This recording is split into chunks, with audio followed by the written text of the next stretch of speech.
In this video, I'm going to talk about prevention, guard retention, and defense of your opponent working to do a double stack pass on you. It's basically when they have double underhooks on your legs. So here are the stages. We're going to have early stages, we're going to have mid stages, and we're going to have late stages.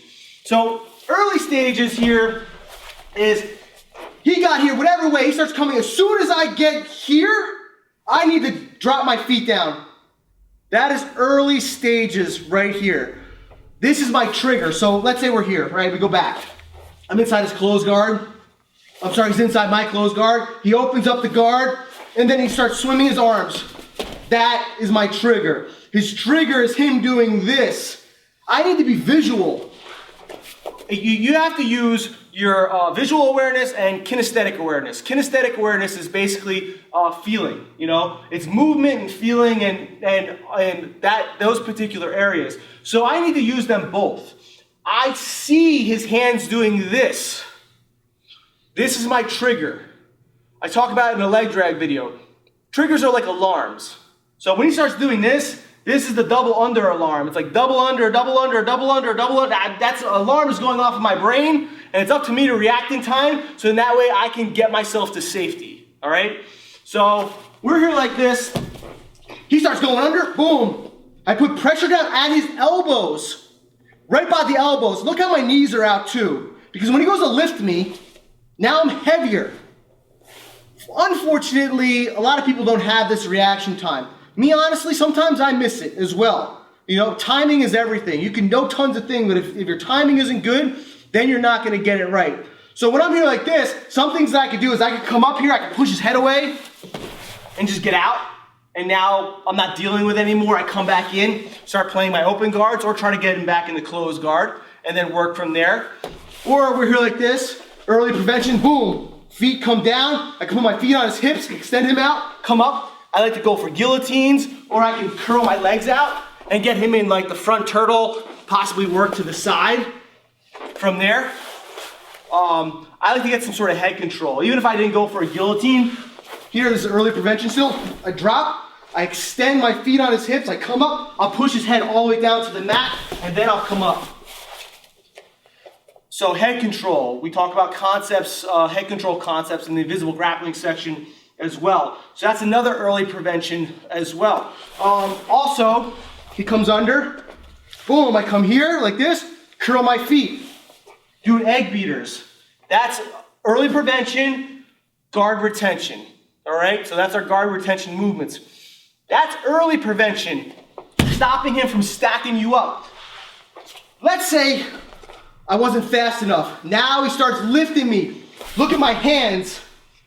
Now I push his hands up towards his face. I do not want him to control my hip line, because now he controls my movement, and then he can stack my knees over my face and then make me hate myself and start passing. So when we come back, right, let's rotate this way. We come back here like this. I need to get his hands up towards his face. This is mid prevention. So now we're in midline prevention. He's starting to control on me, but he doesn't have like solid control on me. So now when we're here, I put both my hands on his hands. Then from there, I transition one hand to his elbow. Look how my left hand stays here.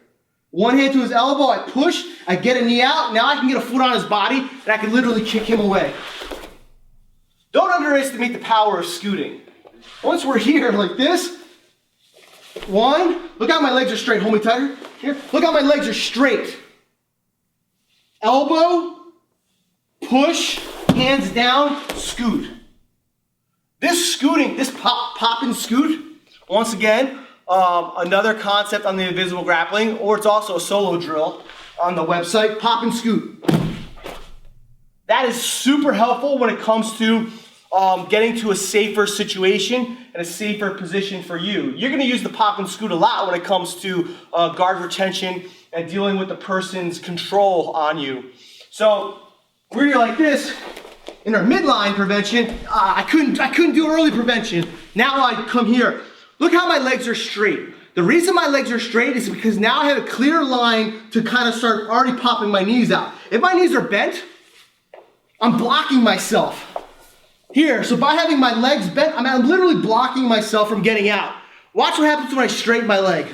My knee comes right past, his arm. Now I bend, I kick, pop and scoot, and then I get out. It's gonna be faster than that. So just know that. Even if I don't do it faster in the video, everything should be faster. Sense of urgency. When it comes to prevention, defense, guard retention, you need to have a sense of urgency. If you don't have a sense of urgency and you're kind of just like lazy in your mind, even if you're someone who you consider yourself slower, the faster you can be even as a slow person, the more it's gonna help you. So just have that in your mind. So when we're here, like this is your main prevent. Look how my hips are up too. This is another important thing. My hips are up because they're disconnected from his hips. Here, there's space here. I talk about a concept which is freeing the hips. This is an aspect of freeing the hips. He's trying to control the top of my hips. I'm trying to prevent him from doing that by pushing here. I'm not letting him control the bottom of my hips because my hips are up. If I come down here, there's now a connection. Now he can bend me, even though I'm pushing up on his hands. So I need to free my hips, straighten my legs, hand on the elbow, bend my knee, kick him away, scoot, and then I get control. I kept an arm on him because who knows, I might want to arm drag him right after. And Russ might arm drag me back, we might be in a scramble. That's just the nature of the game. So that's midline prevention, all right? Next comes basically late defense, late prevention, and now we're kind of starting to get in trouble.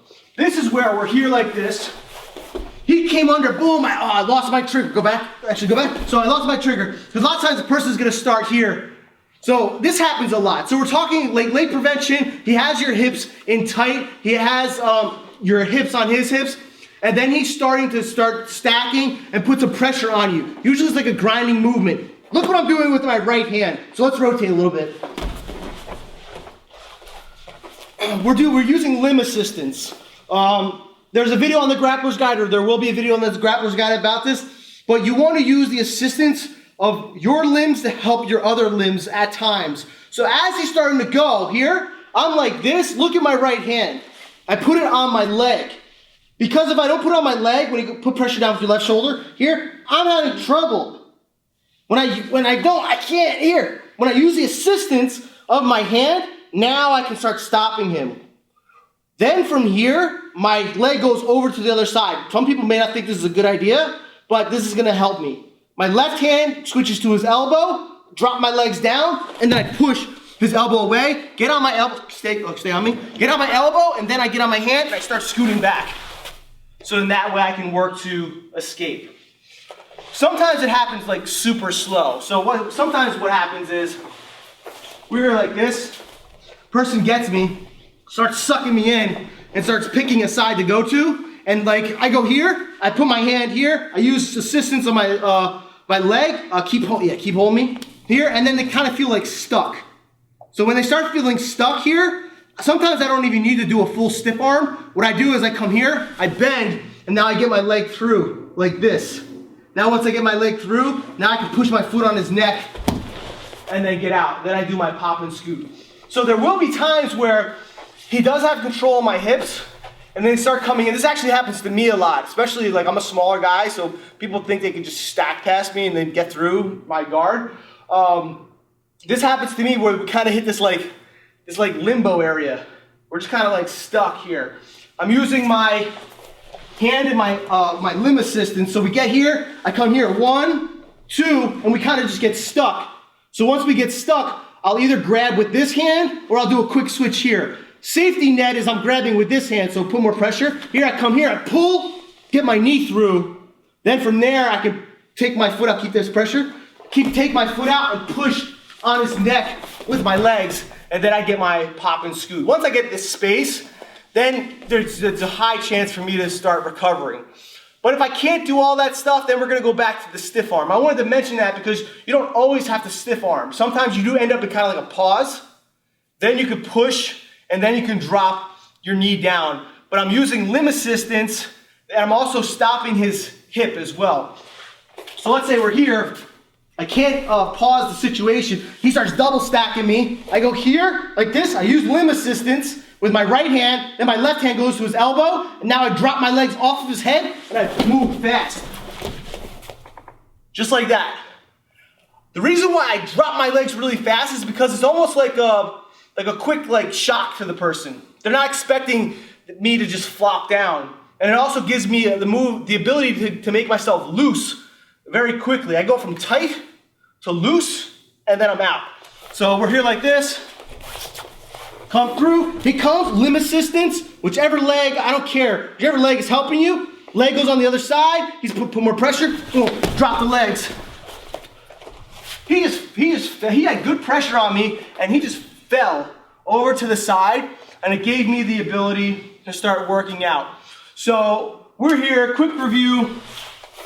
Early prevention, doubles, boom. Here, feet inside, keep extending like an egg beater, push on the head, work on all the things that we talked about in the beginning. Mid, we're here like this, legs straight.